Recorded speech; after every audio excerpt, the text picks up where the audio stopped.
Hello, good day mga kaibigan. Welcome back to my channel. Today, exciting mga topic natin kasi marami sa inyo nagtatanong kung paano nga ba maging isang foodpanda rider. So if gusto mo ng extra income o full-time work dito sa delivery rider, stay tuned. Don't forget to subscribe and hit the notification bell para updated kayo sa mga bagong vlogs ko. Let's get started. So mga kaibigan, unahin natin ang mga basic requirements na kailangan mong ihanda bago ka mag-apply dito sa Foodpanda. So unang-una is driver license. Siyempre, kailangan valid yung driver license at dapat professional ang driver license mo. So NBI clearance, so para makasigurado na wala kang criminal record, so kailangan meron kang NBI clearance. Pangatlo is vehicle, so kailangan mayroon kang vehicles na pwede kang mag-apply kung meron kang motor, bisikleta o kotse. So Android phone, so kailangan mo mga kaibigan na mayroon kang Android phone para gagamitin mo sa pag-deliver ng pagkain. Selfie with your vehicle. So, kailangan meron kang selfie sa vehicle na gagamitin mo sa pag-deliver ng pagkain. So, pang-anim mga kaibigan, kailangan meron kang active email address. So, yung email address na ilagay mo, so kailangan nakakonek yan, naka-login yan sa cellphone kung saan ginagamit mo sa pag-apply sa Foodpanda para time to time pwede mong ma-check kung si Foodpanda ay nag-reply ba sa iyo, nag-reply ba sa application mo. So, ang section 2, step by step application process mga kaibigan.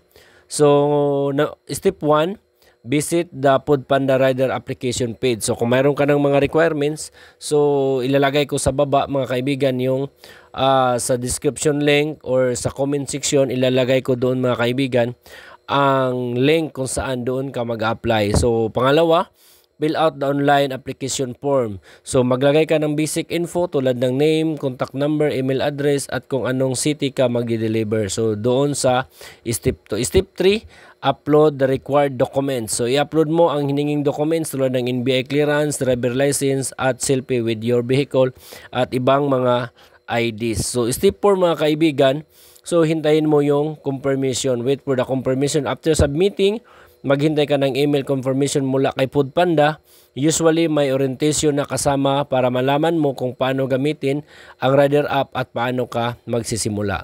Sa section 3 mga kaibigan, mayroon tayong tinatawag na Rider Training Orientation. So kapag na-approve na, next is ang Rider Training Orientation mga kaibigan. Ito yung usually online kung saan tuturuan ka kung paano gamitin yung app at mag-pick up at mag-deliver ng orders at paano makakuha ng mataas na rating mula sa customer. So tips during orientation, so kailangan mong listen carefully and take notes. Kung kailangan mo i-take notes lahat yung mga pinag-usapan nyo doon sa orientation mga kaibigan. Familiarize yourself with the app features para mas madali siyang gamitin once you are on the road. So sa section 4 mga kaibigan, so ano yung mga benefits dito sa Foodpanda at mga earning natin dito sa Foodpanda. So bilang isang Foodpanda rider, may mga perks at benefits ka rin gaya ng flexible working hours. So dito sa Foodpanda, flexible working hours po tayo dito mga kaibigan. So ikaw ay may control ng schedule mo. So kung hindi ka mag-duty, okay lang kung mag-duty ka, basta may schedule ka, pwede mga kaibigan. Earn per delivery. Per delivery po yung earning natin dito. Hindi po tayo sinasahuran ni Foodpanda araw-araw.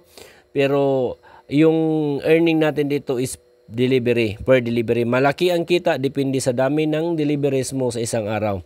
So incentive and bonuses. So meron tayong mga incentive dito at may bonuses. May extra bonuses pa sa mga top performing riders. So siyempre, the more deliveries, the bigger your earnings. So section 5 mga kaibigan, tips for successful riders.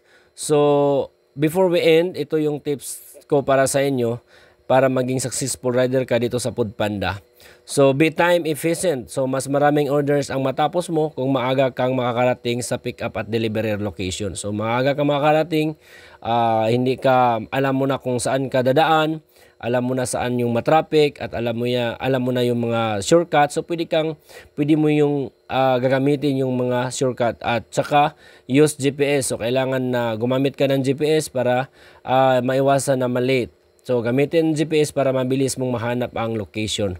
So good customer service para walang reklamo mula sa customer mga kaibigan. So kailangan good customer service po tayo dito mga kaibigan. So ayan mga kaibigan, sana makatulong itong step by step guide kung paano mag-apply bilang isang Foodpanda rider. Kung may question kayo or suggestion, i-comment nyo na lang sa baba. And don't forget to share, to like, and subscribe for more helpful content. Thank you for watching and kita-kits mga kaibigan for the next vlog. Ride safe po kayong lahat.